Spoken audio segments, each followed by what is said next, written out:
Ngibuyele Mboleka sohleleni la sikhona ke KZN News. So kamela Edwin Mncong. Sinenhlanhla enkulu namhlanje ukuthi sibe naye umntwana okhona la phakathi kwethu ubaba ikhansela imeya yethu ehloniphe kakhulu ubaba uZulu walapha eMlalazi municipality. Sikubingelele baba. Ngibingelele umsakazi ngibingelele nabalaleli nababukeli emakhaya.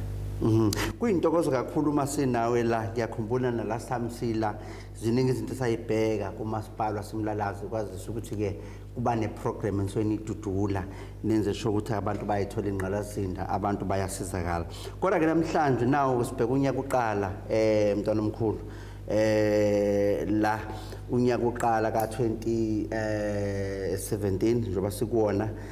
siyezwa kancane ungathi kune program ebeninayo yamabhasari ukuthi abantwana bakwazi ukusizakala uthi elaborate kule ngxenye. Msazi nababukeli emakhaya ngenxa ukuthi siqhamuka endaweni lapho abantu abaningi bengasebenzi bentula kakhulu sathatha isinqumo sokuthi kumele ukuthi kube nendlela yokuthi sisize abantwana abaqhamuka emakhaya angathathi into ngokuthi siqinisekise ukuthi lo mndeni siyayishintsha ngandlela thile. Sabe sesithi ke ngenxa ukuthi uhulumeni uthathe imfundo wayibeka phambili wayibeka eqhulwini singase sikwazi ukuthi nathi njengohulumeni oyilocal singene kulo ndawo ngokuthi sisize labo bafundi labo abenza kahle ku matric kumbe ku grade 12 kodwa ngenxa yezimo zasekhaya abangakwazi ukuthi beye phambili ukuthi siqinisekise ukuthi siyabasiza ukuthi bekwazi ukuya ema university bese bekwazi be access ile higher education bekwazi ukuthi mase bekhona futhi bekwazi ukusabalala bebone onke amathuba ayikhona. Siyakholelwa ke thina ekuthini imfundo iyona into ebaluleke kakhulu ekwazi ukuthi ishintshe nje impilo yomuntu, ishintshe impilo yomndeni, ishintshe impilo yendawo, ishintshe nje izwe ngoba isizwe esifundile sona sithuthukayo.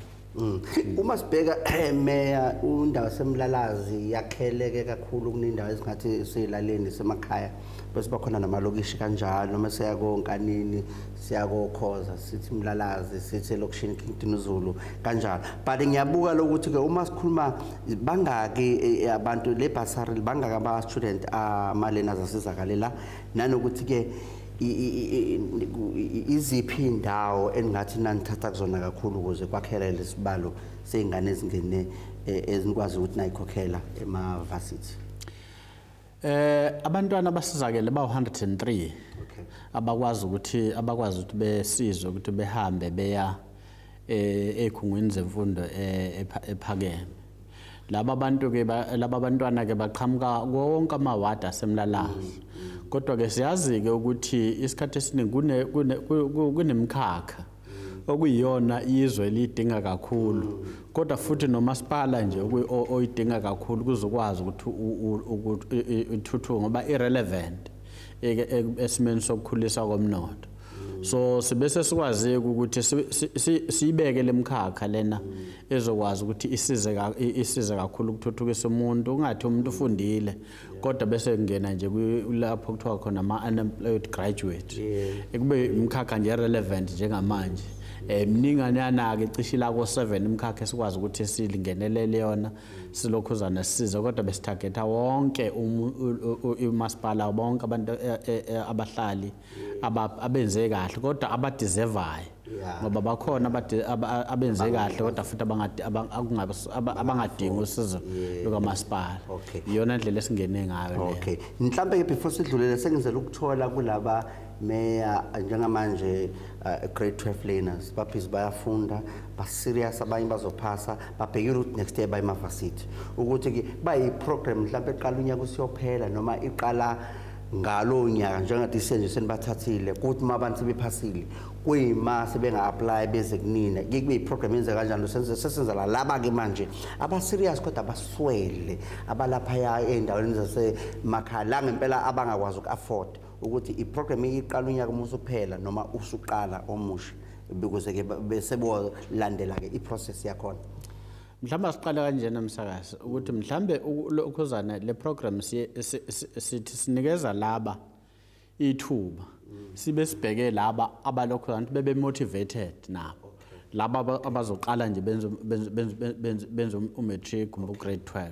bebe motivated ukuthi noma isimo sinje ekhaya kodwa umasipala uyakwazi ukuthi mangiyimiselile nje mina uyakwazi ungenelele ukuthi ngiye phambili so siyasiqaleke ukuthi silokhozana sikhipha ama forms siyasiqale around September October sikhipha ama forms siyasikhiphe nasemaphepheni bese beqala ke beapply benza konke kodwa ngale nje ukuthi sibasize kanjalo kulokhu nje sikwazi ukuthi sikhipha ama laptop awu 5 sitargeta nje laba abafundi laba benze kahle kakhulu ngoba ezinye zendlela zokumotivate so nalabo abafundayo manje bayibhekile lento bayibonile ukuthi hawu kanti kwenzeka kanjena noma wena ngempela ekhaya kungekho lutho so njengamanje abafundi bayazi ukuthi ngesikhathi esokuthi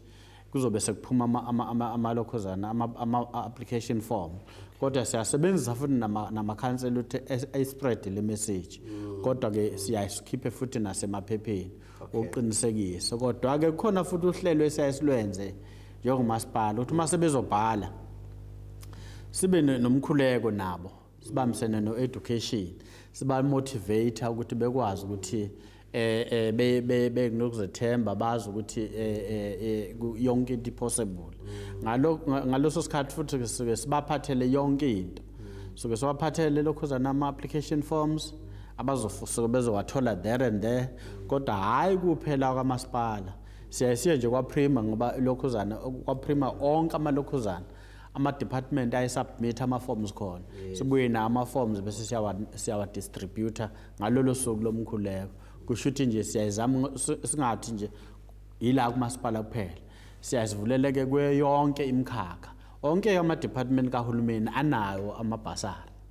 kunje kuphela abafundi ngenxa yokuthi bahlala ey'ndaweni mhlawumbe ey'qhelile babengazi ukuthi khona enjalo so lo information siyayisondeza kubona sibenzele futhi ukuthi bethole nama-basari application forms be-apply okay no kuyasiza lokho kakhulu sakuchaza ngoba i-area yemfundo yona ebaluleka kakhulu nakuthi babe ne-understanding ngoba siyayifuna ukuyibona lezi ngane ziyema-varsity ziba odokotela nalawa-ke ama-courses amasha manje asekhona a-introducewayo bangene nakuwona kungasafani nakuqala kwakwazi ukuthi hhayi uma ngabanga iphoyisa bayinesi ubayisosha bawuthisha yabona nje ubona ukuthi ekhaya sonke samaphoyisa noma sothisha sonke kodwa kukuhluke ngale genge yamanje kodwa-ke sisazobuya before siyey'tolo ngiyafisa mese sibuya ukuthi usicasisele usinika nje isithombe ukuthi-ke ngoba kuyezwakala futhi ukuthi-ke nithole i-unqualified audit for more than 5 years lokhu nithole unqualified audit ukuthi lokho bokwenzeka kanjani kulo masipala waseshowa kodwa-ke sengasey'tolo masibuya umeke sinika isithombe esigcwele KZN News Talk kanye nawo